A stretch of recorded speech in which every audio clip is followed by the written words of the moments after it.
Hi, this is Selena, and this is going to be book number 12 on my personal goal to read 100 books and do a video review about them from April to August of this year. So today's book is Ready Player One by Ernest Cline. You've probably seen the movie previews because it is now a major motion picture produced by Steven Spielberg. And so I wanted to read the book to see, what all the hype is about, because I always like to read the book before I watch the movie. So in this book, there's a young man whose name is Wade Watts, and he is fully involved in a very immersive utopian game system where inside this game system he can, be whoever he wants. He can create this avatar that gets to live this life that is beyond his reach in real life, because in his real life, it's futuristic and it's a dystopian reality because the world is going to ruin and people haven't preserved the world, and so their escape from the ugliness of their life is this massive virtual environment that everybody participates in, almost more so than people interact in real life, especially for this particular character.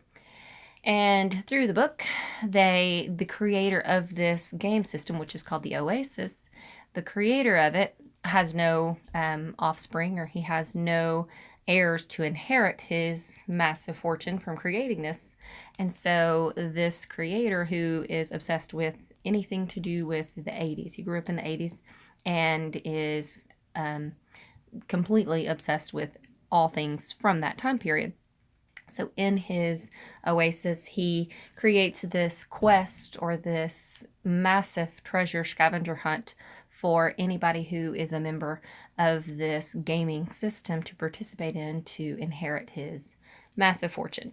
And so once he dies and this is rolled out, of course, everybody in the world is on board and trying to locate all the clues to solve these puzzles. And this is where they have to be experts ad nauseum on any and everything to do with the 80s. So if you grew up in the 80s, you will have that feel of nostalgia. You will read and hear more about the 80s than you probably care to remember. But it was interesting. I particularly liked the aspect of the quest and the massive critical thinking and problem solving that was involved with this player really learning to work through all of these things and put it all together.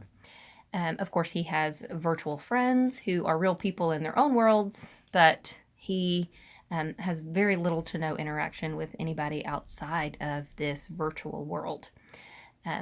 I like the aspect of we are in our reality right on the edge of the things in here. Even though this is a science fiction book, we tend to be right on the edge of some of these things actually being possible in our foreseeable future. Some of the augmented reality and some of the artificial intelligence and this virtual reality, we see some of this already emerging in our everyday lives today. And so it was interesting to see it on this global scale, to see that this is not too far out there in our future or too far removed from the possibility of actually being available to us. So it was an interesting book. I did feel like it was a little long. Not my typical read, but I will go see the movie because I feel like it would make a pretty interesting movie.